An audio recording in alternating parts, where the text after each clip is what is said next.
ಪೂಜ್ಯಾಯ ರಾಘವೇಂದ್ರಾಯ ಸತ್ಯಧರ್ಮರತಾಯ ಚ ಭಜತಾಂ ಕಲ್ಪವೃಕ್ಷಾಯ ನಮತಾಂ ಕಾಮಧೇನುವೆ. ನನ್ನ ಸಮಸ್ತ beats of India Kannada channel ವೀಕ್ಷಕರೆಲ್ಲರಿಗೂ ಕೂಡ ವಿಭಾ ಶೆಟ್ಟಿ ಮಾಡುವ ನಮಸ್ಕಾರಗಳು. ದಿನಭವಿಷ್ಯ ಕಾರ್ಯಕ್ರಮಕ್ಕೆ ತಮಗೆಲ್ಲರಿಗೂ ಸ್ವಾಗತ. ಈ ದಿನ ಅಂದರೆ 28/3/2026 ಪುಷ್ಯ ನಕ್ಷತ್ರವಿರಲಿದೆ. ಹಾಗಿದ್ರೆ ದ್ವಾದಶ ರಾಶಿಗಳ ಮೇಲೆ ಏನೆಲ್ಲ ಪರಿಣಾಮ ಬೀರುತ್ತೆ ಅನ್ನೋದನ್ನು ನೋಡೋಣ ಬನ್ನಿ. ನೋಡಿ, ಮೊದಲನೇದಾಗಿ ಮೇಷರಾಶಿ. ಮೇಷರಾಶಿಯವರಿಗೆ ಚಂದ್ರ 4ರಲ್ಲಿ ಸಂಚಾರ ಮಾಡ್ತಾ ಇರೋದ್ರಿಂದ ಇವತ್ತಿನ ದಿವಸ ತಾಯಿ ಬಗ್ಗೆ ಮಾತಾಡೋದು ಅಥವಾ ತಾಯಿ ಮೇಲೆ ಪ್ರೀತಿ ಜಾಸ್ತಿ ಆಗೋದು ಅಥವಾ ಅವ್ರನ್ನ ನೋಡೋಕೆ ಹೋಗುವಂಥದ್ದು, ಭೂಮಿಗೆ ಸಂಬಂಧಪಟ್ಟಿರೋಂಥ ಮಾತುಗಳಾಡೋದು ಅಥವಾ ಮನೇಲಿ ಏನಾದರೂ ದುರಸ್ತಿ ಕಾರ್ಯಗಳನ್ನ ಮಾಡುವಂಥ ದಿನ ಆಗಿರುತ್ತೆ. ಇವತ್ತು ನೀವೇನು ಪರಿಹಾರ ಮಾಡ್ಕೊಬೇಕು ಅಂತಂದರೆ, ಇವತ್ತು ನೋಡಿ ಭೂವರಹ ಸ್ವಾಮಿಯ ಒಂದು ದರ್ಶನ ಮಾಡೋದು ಅಥವಾ ಅವರ ಮಂತ್ರಗಳನ್ನೇನಾದರೂ ಇದ್ದರೆ ಕೇಳಿಸ್ಕೊಳ್ಳುವಂಥದ್ದು. ಮನೇಲೇ ಕೂತ್ಕೊಂಡು ಧ್ಯಾನ ಮಾಡಿದ್ರೆ ಸಾಕು. ನಾನು ಇವಾಗ ನೋಡಿ, ಕೆಲವರು ಹೇಳ್ತಿರ್ತಾರೆ ಬರೇ ದೇವಸ್ಥಾನ ಹೇಳ್ತಾರೆ ಅಂತಾರೆ. ನೀವು ಅವತ್ತೇ ಹೋಗ್ಬಿಡಿ ಅಂತ ಏನು ಅರ್ಥ ಇಲ್ಲ. ನೀವು ಮನೇಲಿ ಆ ದೇವರ ಒಂದು ನಾಮಸ್ಮರಣೆ ಮಾಡಿಕೊಂಡ್ರೂ ಸಾಕು. ಇವತ್ತು ನಿಮ್ಮ ಕೆಲಸಗಳಲ್ಲಿ ಇನ್ನಷ್ಟು ಶುಭ ನೋಡಬಹುದು. ಇನ್ನು ವೃಷಭ ರಾಶಿನಲ್ಲಿ ಹುಟ್ಟಿರೋರಿಗೆ ಚಂದ್ರ 3ರಲ್ಲಿ ಸಂಚಾರ ಮಾಡ್ತಿದ್ದಾರೆ. ಹಾಗಾಗಿ ಇವತ್ತು ನಿಮಗೆ ಒಳ್ಳೊಳ್ಳೆ ಸ್ನೇಹಿತರನ್ನ ಭೇಟಿ ಮಾಡುವಂಥದ್ದು ಅಥವಾ ನಿಮ್ಮ ತಮ್ಮ ತಂಗಿ ಯಾರಾದರೂ ಇದ್ದರೆ ಅವ್ರನ್ನ ಭೇಟಿ ಮಾಡುವಂಥದ್ದು, ಅವರಿಂದ ಕೆಲವು ಒಳ್ಳೆ ಕೆಲಸಗಳು ನಿಮ್ಗೆ ಆಗುವಂಥ ದಿನ ಆಗಿರುತ್ತೆ. ಅಥವಾ ಸೋಷಿಯಲ್ ಮೀಡಿಯಾದಲ್ಲಿ ಏನಾದರೂ ಇದ್ದರೆ ಅಂದರೆ ಇವತ್ತು ಮಾಡುವಂಥ ವೀಡಿಯೋಗಳಲ್ಲಿ ಸ್ವಲ್ಪ ಹೈಪ್ ಆಗುವಂಥದ್ದು ಕೂಡ ಆಗ್ತಾ ಇರುತ್ತೆ. ಸೊ ಇವತ್ತು ನೀವೇನು ಪರಿಹಾರ ಮಾಡ್ಕೊಬೇಕು ಅಂತಂದರೆ, ಇವತ್ತು ನೀವು ಸುಬ್ರಹ್ಮಣ್ಯ ಸ್ವಾಮಿನ ಆರಾಧನೆ ಮಾಡ್ಕೊಬೇಕಾಗತ್ತೆ. ಅಂದರೆ ಸುಬ್ರಹ್ಮಣ್ಯ ಸ್ವಾಮಿಯ ಮಂತ್ರಗಳನ್ನ ಜಪ ಮಾಡುವಂಥದ್ದು ಅಥವಾ ಅವ್ರ ಸ್ತೋತ್ರಗಳನ್ನ ಕುತ್ಕೊಂಡು ಕೇಳಿದ್ರು ಸಾಕು, ಇವತ್ತು ನಿಮ್ಮ ಕೆಲಸಗಳಲ್ಲಿ ಸಕ್ಸಸ್ನ ನೀವು ನೋಡಬಹುದು. ಇನ್ನು ಮಿಥುನ ರಾಶಿನಲ್ಲಿ ಹುಟ್ಟಿರೋರಿಗೆ ನೋಡಿ, ಇವತ್ತು ನಿಮಗೆ ಚಂದ್ರ 2ರಲ್ಲಿ ಸಂಚಾರ ಮಾಡ್ತಿದ್ದಾನೆ. ಹಣಕಾಸಿನ ಅಭಿವೃದ್ಧಿ ಚೆನ್ನಾಗಿರುತ್ತೆ ಅಥವಾ ಹಣಕಾಸಿನ ಬಗ್ಗೆ ಏನಾದರೂ ಮಾತುಕತೆಗಳಾಡುವಂಥದ್ದು, ಕೊಡೋದು ತಗೊಳ್ಳೋದು, ವ್ಯವಹಾರಗಳನ್ನ ಮಾಡುವಂಥ ದಿನ ಆಗಿರುತ್ತೆ. ಸೊ ಇವತ್ತು ನೀವೇನು ಪರಿಹಾರ ಮಾಡ್ಕೊಬೇಕು ಅಂತಂದರೆ, ಇವತ್ತು ಲಕ್ಷ್ಮಿಯ ಒಂದು ನಾಮಸ್ಮರಣೆನ ಮಾಡ್ಕೊಳ್ಳುವಂಥದ್ದು, ಲಕ್ಷ್ಮಿ ಅಷ್ಟೋತ್ರಗಳನ್ನ ಹೇಳ್ಕೊಳ್ಳುವಂಥದ್ದು. ಅಷ್ಟೋತ್ರ ಮಾಡಿಕೊಂಡು ಆ ಕುಂಕುಮನ ಹಣೆಗಿಟ್ಕೊಂಡು ಈಚೆ ಕಡೆಗೆ ಹೋಗಿ ಕೆಲಸದಲ್ಲಿ ಇನ್ನಷ್ಟು ಸಕ್ಸಸ್ನ ನೀವು ನೋಡಬಹುದು. ಇನ್ನು ಕಟಕ ರಾಶಿಯಲ್ಲಿ ಹುಟ್ಟಿರೋರಿಗೆ ಚಂದ್ರ ಲಗ್ನದಲ್ಲೇ ಸಂಚಾರ ಮಾಡ್ತಿದ್ದಾನೆ. ಹಾಗಾಗಿ ಇವತ್ತು ಸ್ವಲ್ಪ ಖುಷಿಯಾಗೂ ಇರ್ತೀರಾ, ಹಾಗೆ ಬೇಜಾರಲ್ಲೂ ಇರ್ತೀರ. ಅಂದರೆ ಡ್ಯುಯಲ್ ಮೈಂಡ್ ಆಗಿಬಿಡುತ್ತೆ. ಏನೋ ಕೆಲಸ ಮಾಡಬೇಕು ಅಂದ್ಕೊಂಡ್ರೆ ಖುಷಿಯಾಗಿ ಬೆಳಗ್ಗೆನೇ ಆ ಕೆಲಸ ಮಾಡೋಣ ಈ ಕೆಲಸ ಮಾಡೋಣ ಅನ್ನೋ ಒಂದು ಹುಮ್ಮಸ್ಸಿರುತ್ತೆ.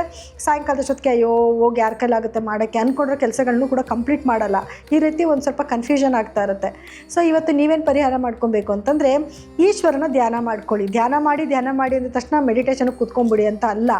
ಒಂದು ಮಂತ್ರ, ಈಶ್ವರನ ಬೀಜ ಮಂತ್ರಗಳು ಯಾವುದು, ಓಂ ನಮಃ ಶಿವಾಯ ಅನ್ನೋದು ಮಂತ್ರಗಳನ್ನ ಪಠನೆ ಮಾಡ್ಕೊಳ್ಳೋದು. ಅಥವಾ ಈಶ್ವರನ ದೇವಸ್ಥಾನ ಮನೆ ಹತ್ರ ಎಲ್ಲಾದರೂ ಇದ್ದರೆ ಹೋಗಿ ಒಂದು ಅಭಿಷೇಕ ಕಣ್ ತುಂಬ ನೋಡ್ಕೊಂಡು ಬನ್ನಿ. ಇವತ್ತು ಏನೇ ಸಂಕಷ್ಟ ಬಂದರೂ ಅದರಿಂದ ನೀವು ಈಚೆ ಬರ್ಬೋದು. ಇನ್ನು ಸಿಂಹ ರಾಶಿನಲ್ಲಿ ಹುಟ್ಟಿರೋರಿಗೆ ಚಂದ್ರ 12ಕ್ಕೆ ಬರ್ತಾನೆ. ಸೊ ಹಾಗಾಗಿ ಇವತ್ತಿನ ದಿವಸ ಸ್ವಲ್ಪ ಲೇಜಿನೆಸ್ ಫೀಲ್ ಆಗೋದು, ಬೇಗ ಕೆಲಸಗಳನ್ನ ಮಾಡೋಕ್ಕಾಗೋದಿಲ್ಲ. ಅಥವಾ ಏನಾದರೂ ಕೆಲಸಕ್ಕೆ ಹೋದರೂ ಕೂಡ ಕೆಲಸಗಳು ನಿಮ್ಗೆ ಆಗೋದೇ ಇಲ್ಲ. ಇವತ್ತು ಯಾವುದೋ ಒಂದು ವ್ಯಕ್ತಿನ ಮೀಟ್ ಮಾಡೋಕ್ಕೆ ಹೋಗಿರ್ತೀರ, ಆ ವ್ಯಕ್ತಿ ಸಿಗೋದೇ ಇಲ್ಲ. ಈ ರೀತಿ ಆಗುತ್ತೆ. ಸೊ ಅದರಿಂದ ಮನಸ್ಸಿಗೆ ಬೇಜಾರಾಗೋದು. ಅದಕ್ಕೆ ಇವತ್ತು ಪ್ರಮುಖವಾದ ಕೆಲಸಗಳನ್ನ ಇಟ್ಕೊಳ್ಳೋಕ್ಕೆ ಹೋಗಬೇಡಿ. ಏನಾದರೂ ಅಂತ ತುಂಬ ಇಂಪಾರ್ಟೆಂಟ್ ಕೆಲಸಗಳಿದ್ರೆ ಪೋಸ್ಟ್ಪೋನ್ ಮಾಡೋಕ್ಕಾದರೆ ಮಾರನೇ ದಿವಸಕ್ಕೆ ಪೋಸ್ಟ್ಪೋನ್ ಮಾಡಿ. ಇಲ್ಲಾಂದರೆ ಕೆಲವು ರೆಮಿಡೀಸ್ ಮಾಡಿಕೊಂಡು ಈಚೆ ಕಡೆ ಕೆಲಸಕ್ಕೆ ಹೋಗಿ. ಏನು ರೆಮಿಡಿ ಮಾಡ್ಕೋಬೋದು ಇವತ್ತಿನ ದಿವಸ ನೀವು ಅಂತಂದರೆ, ನೋಡಿ, 1 ಚಮಚದಷ್ಟು ಅಕ್ಕಿನ ತೊಗೊಂಡು ನಿಮ್ಮ ತಲೆ ಸುತ್ತ ನೀವಳಿಸ್ಬಿಟ್ಟು ಯಾವುದಾದ್ರೂ ಗಿಡಕ್ಕೆ ಹಾಕೋದು ಅಥವಾ ಅದನ್ನು ಪಕ್ಷಿಗಳಿಗೆ ಹಾಕೋದು. ಹಾಕ್ಬಿಟ್ಟು ಯಾವುದಾದ್ರೂ ಕೆಲಸಕ್ಕೆ ಹೋದರೂ ಕೂಡ ಏನೇ ಸಮಸ್ಯೆ ಬರಲ್ಲ. ಇನ್ನು ಕನ್ಯಾ ರಾಶಿಯವರಿಗೆ ಇವತ್ತು ಒಂದು ಅದೃಷ್ಟಕರವಾದ ದಿನ ಆಗಿರುತ್ತೆ. ಯಾಕಂದರೆ 11ರಲ್ಲಿ ಚಂದ್ರನ ಸಂಚಾರ ಇದೆ.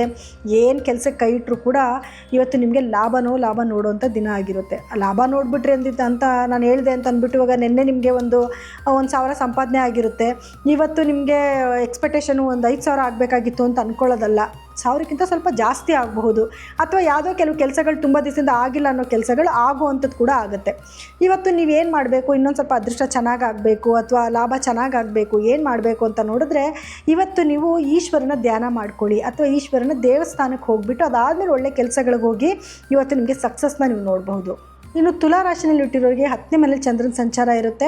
ಹಾಗಾಗಿ ಇವತ್ತಿನ ದಿವಸ ನಿಮ್ಮ ಫೋಕಸ್ ಎಲ್ಲನೂ ವರ್ಕ್ ಮೇಲಿರುತ್ತೆ. ಅಂದರೆ ಬಿಸ್ನೆಸ್ ಏನಾದರೂ ಮಾಡ್ತಾಯಿದ್ರೆ ಬಿಸ್ನೆಸ್ಗೆ ಏನು ವಸ್ತುಗಳನ್ನೇನಾದ್ರು ತೊಗೊಂಡು ಬರಬೇಕಾ ಅಥವಾ ಡೆವಲಪ್ಮೆಂಟ್ ಮಾಡಬೇಕಾ ಅಥವಾ ಅಲ್ಲಿ ಯಾರ ಹತ್ರ ಆದರೂ ಕುತ್ಕೊಂಡು ಮಾತಾಡಬೇಕಾ ಅಥವಾ ಹೊಸ ಕ್ಲೈಂಟ್ಸ್ ಬರುವಂಥದ್ದು, ಈ ರೀತಿಯಾದ ಒಂದು ಡೆವಲಪ್ಮೆಂಟ್ ಮಾಡ್ಕೊಳ್ಳೋಂಥ ದಿನ ಆಗಿರುತ್ತೆ.